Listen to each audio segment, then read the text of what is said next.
Assalamualaikum warahmatullahi wabarakatuh. Perkenalkan, nama saya Riki Ibriyadi, berasal dari kelompok 7, di mana saya akan menjelaskan materi tentang pengertian kemiskinan. Nah, kemiskinan adalah ketidakmampuan individu dalam memenuhi kebutuhan dasar minimal untuk kehidupan yang layak. Nah, kemiskinan ini merupakan sebuah kondisi yang berada di bawah garis nilai standar kebutuhan minimum, baik untuk makanan, non-makanan, yang disebut dengan garis kemiskinan atau batas kemiskinan. Sedangkan dalam bahasa Arab, kemiskinan tersebut diambil dari kata sana yang berarti diam atau tenang, sedangkan fakir itu berarti kata fakrun yang pada mulanya berarti tulang punggung. Nah, kemiskinan dan fakir itu sangat berbeda, di mana para pakar Islam berbeda pendapat dalam menetapkan tolak ukur dari kemiskinan dan kefakiran. Sebagaimana mereka berpendapat bahwasanya fakir adalah orang yang berpenghasilan kurang dari setengah kebutuhan pokoknya, sedangkan miskin adalah orang yang berpenghasilan di atas itu namun tidak cukup untuk menutupi kebutuhan pokoknya dalam kehidupan sehari-hari. Selanjutnya, kita lihat bagaimanakah pandangan Islam terhadap aspek kemiskinan tersebut. Jika kita kaji di dalam konteks penjelasan pandangan Islam tentang kemiskinan, banyak sekali ditemukan sekian banyak ayat-ayat Al-Quran yang memuji kecukupan. Bahkan Al-Quran sendiri menganjurkan untuk memperoleh kelebihan. Nah, Islam pada hakikatnya mengajak untuk kemajuan, prestasi, kompetisi sehat, dan yang pada intinya adalah harus mampu memberikan rahmat untuk alam semesta seperti yang telah tertuang di dalam Quran surah Al-Anbiya ayat 107 yang artinya, dan tidaklah kami mengutus kamu melainkan untuk menjadi rahmat bagi semesta alam. Pernyataan ini tentang misi Islam tersebut dibarengi dengan ajaran yang lebih rinci mengenai kehidupan manusia sehari-hari, baik manusia secara individu maupun manusia secara masyarakat, sampai pada negara dan antar negara pun telah diatur ataupun di dalam dunia. Nah, Islam mengajarkan umatnya untuk mendapatkan kesejahteraan di dunia dan di akhirat, yang biasanya menjadi doa rutin bagi setiap umat Islam. Kita lihat jelas sekali bahwasanya kemiskinan, terbelakangi, bodoh, dan semacamnya adalah tindakan yang akan disebut baik atau berkualitas di dalam hidupnya, dan ini semua tidak menjadi cita-cita Islam secara doktrinal.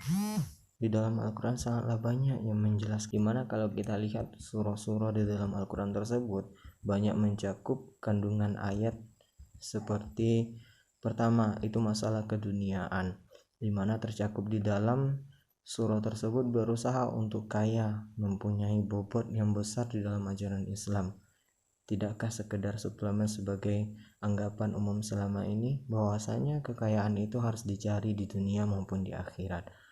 Kedua, bukan saja memberi pelajaran tentang keseimbangan mengenai keakhiratan dan keduniaan, namun sekaligus penuh muatan etika agar di dalam memperoleh harta tersebut tetap menjaga perbuatan kebaikan terhadap hal yang harus kita laksanakan dalam hak asasi manusia.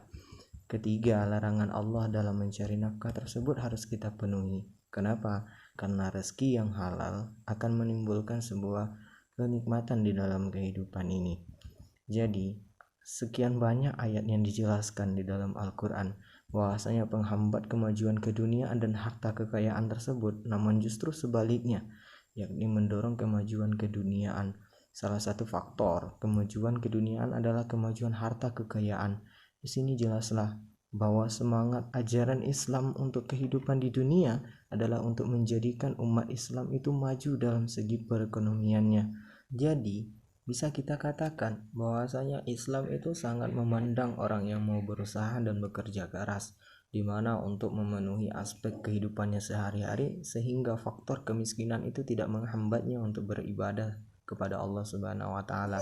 Nah, di sisi lain kita lihat secara konvensionalnya bahwasanya setiap manusia itu harus dituntut untuk kaya di atas dunia, tetapi hal itu tidak sebarengi dengan Islam, yang mana kesejahteraan seorang umat itu dicari untuk memenuhi kebutuhannya sehari-hari maupun di akhirat kelak. Nah, demikianlah penjelasan dari saya. Semoga kawan-kawan semuanya dapat memahami. Sekian, wassalamualaikum warahmatullahi wabarakatuh. Baiklah, saya akan melanjutkan materi dari kelompok kami. Materi selanjutnya itu adalah mengenai faktor-faktor kemiskinan. Dalam ekonomi konvensional, faktor-faktor kemiskinan ini terbagi menjadi 4. Yang pertama, faktor budaya atau cultural factor. Budaya hidup miskin ini dianggap sebagai produk sosial kolektif, di mana individu larut tidak berdaya di dalamnya karena tidak memiliki kekuatan untuk melawan. Watak malas, orientasi hidup yang hanya berdasarkan kebutuhan pragmatis dan cenderung mengabaikan masa depan. Kemanjaan terhadap lingkungan akibat suburnya lahan, sehingga merasa tak perlu kerja keras. Hal ini biasanya terjadi di daerah-daerah yang subur, di mana di sana penduduknya itu hanya membutuhkan sedikit usaha untuk memperoleh makanan atau untuk memenuhi kebutuhan hidupnya. Sehingga mereka memiliki budaya yang hanya memenuhi kebutuhan hidup sesuai dengan yang mereka butuhkan dan tidak memikirkan untuk masa depan. Yang kedua, faktor struktural. Faktor struktural ini berkaitan dengan kebijakan negara atau kebijakan dari pemerintah. Faktor struktural yang dapat merugikan warga negara itu akan menjadikan masyarakat dimiskinkan. Kenapa? Karena kebijakan-kebijakan pemerintah sendirilah yang membuat mereka itu miskin. Dengan kebijakan-kebijakan pemerintah yang tidak tepat dan tidak bijaksana, itu akan membuat mereka dirugikan dan jatuh miskin. Kemudian yang ketiga, konflik sosial politik atau perang. Apabila terjadi konflik sosial politik atau perang, akan terjadi instabilisasi sosial dan politik. Instabilisasi sosial dan politik akan berpengaruh terhadap menurunnya produktivitas masyarakat. Bukan hanya masyarakat, termasuk enggannya para investor untuk menanamkan modalnya, dan juga terjadi pelarian modal ke luar negeri. Yang keempat, ada faktor alam atau natural factor. Faktor alam ini juga terbagi 3. Yang pertama, kondisi alam yang kering, di mana alam tersebut memang tidak mempunyai sumber daya untuk diambil. Kondisi alam yang kering ini merupakan kondisi di mana alam tersebut tidak bisa dimanfaatkan. Yang kedua, terjadinya bencana alam seperti tanah longsor, gempa bumi, dan wabah penyakit, baik yang menyerang manusia maupun sumber mata pencaharian penduduk. Seperti yang terjadi saat sekarang ini, di mana wabah penyakit corona membuat ekonomi masyarakat cenderung menurun. Yang ketiga, kondisi fisik manusia, baik berupa bawaan sejak lahir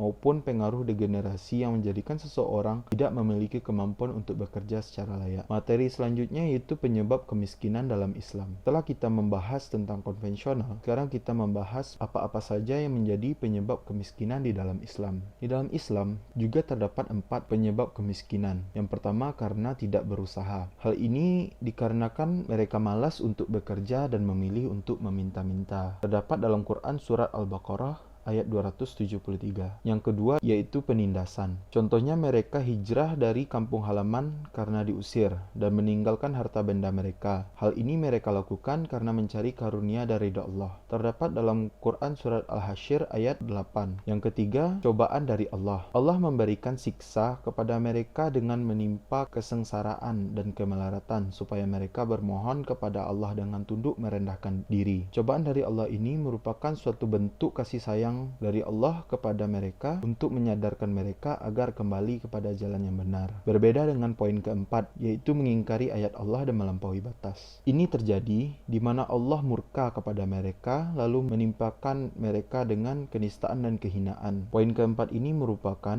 murka Allah yang disebabkan oleh mereka yang mengingkari ayat-ayat Allah. Terdapat dalam Quran surat Al-Baqarah ayat 61. Materi selanjutnya itu tentang ukuran kemiskinan. Kemiskinan dapat diukur melalui yang pertama, ketidakmampuan mereka memenuhi kebutuhan konsumsi dasar seperti sandang, pangan, dan papan. Yang kedua, tidak adanya akses terhadap kebutuhan hidup dasar lainnya seperti kesehatan, pendidikan, sanitasi, air bersih, dan transportasi. Di sini perlu hadirnya pemerintah untuk menyediakannya. Yang ketiga, tidak adanya jaminan masa depan karena tidak adanya investasi untuk pendidikan dan keluarga. Jangankan untuk jaminan masa depan, untuk memenuhi kebutuhan dasar saja mereka itu sudah kesusahan. Yang keempat, kerentanan terhadap goncangan yang bersifat individual maupun massa. Yang kelima, rendahnya kualitas sumber daya manusia dan terbatasnya sumber daya alam yang ada. Yang keenam, kurangnya apresiasi dalam kegiatan sosial masyarakat. Yang ketujuh,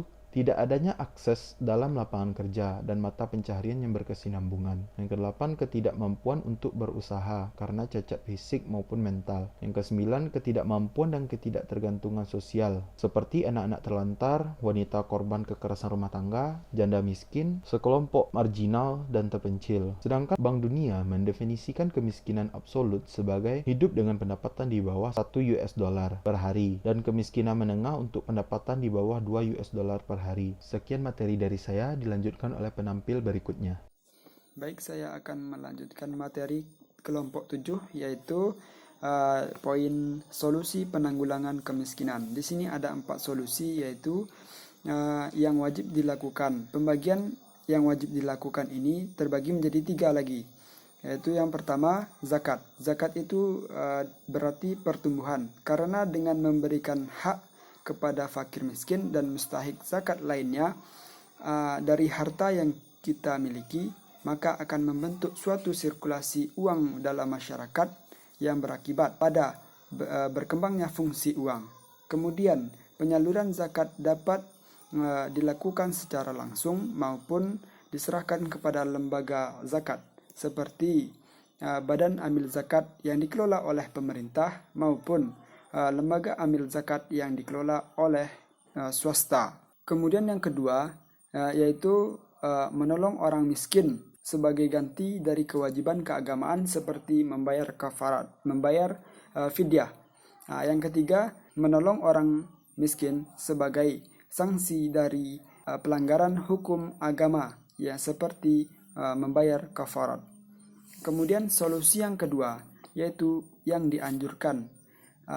Yang dianjurkan ini meliputi sedekah, infak, dan hadiah, dan lain-lain.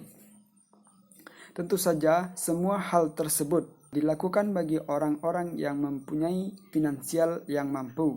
Namun, bagi orang yang tidak mampu juga dianjurkan. Kenapa demikian? Ketika yang tidak mampu dalam finansial bisa bersedekah dengan menggunakan tenaga, seperti dia memotivasi orang lain dalam mengerjakan suatu perbuatan yang baik, maupun menolong seperti gotong royong, itu juga merupakan suatu sedekah. Masuk kepada solusi yang ketiga, yaitu pendistribusian kekayaan. Pendistribusian kekayaan ini mencakup keberlangsungan kepemilikan secara individu dan keberlangsungan kepemilikan melalui investasi serta pemanfaatan secara optimal sumber daya alam yang dimiliki oleh umum yang dikelola oleh negara. Kemudian dalam pendistribusian kekayaan adanya larangan seperti menimbun barang, memonopoli, judi, riba, korupsi, pemberian suap, dan hadiah terhadap penguasa. Masuk kepada solusi yang keempat, yaitu peran pendapatan nasional. Kemampuan untuk menyediakan kebutuhan dasar seperti pangan, perumahan, pendidikan, air bersih, pelayanan kesehatan, pelayanan publik lainnya, ini bisa menjadi ukuran bagaimana tingkat kesejahteraan suatu negara. Masuk poin yang selanjutnya, yaitu zakat dan kemiskinan. Apa hubungan zakat dengan kemiskinan? Islam telah meletakkan kewajiban kepada setiap orang yang memiliki harta yang melebihi kebutuhan hidup layak supaya untuk menunaikan zakat. Kemudian, potensi zakat apabila diberdayakan untuk modal usaha di kalangan masyarakat miskin sangatlah besar. Dari survei Basnas, dari potensi zakat profesi saja di Indonesia dalam 1 tahun bisa mencapai 32 miliar rupiah. Bahkan menurut Eri Sudewo, penanganan kemiskinan dengan mendorong perkembangan zakat lebih baik dibandingkan dengan berhutang ke luar negeri. Oleh sebab itu, kesadaran untuk membayar zakat harus terus disuarakan guna untuk membangun tanah air dan dapat memberantas kemiskinan. Demikianlah video presentasi dari kelompok kami. Apabila ada salah kata atau kekurangan lainnya, kami mohon maaf. Wabillahi taufik wal hidayah. Wassalamualaikum warahmatullahi wabarakatuh.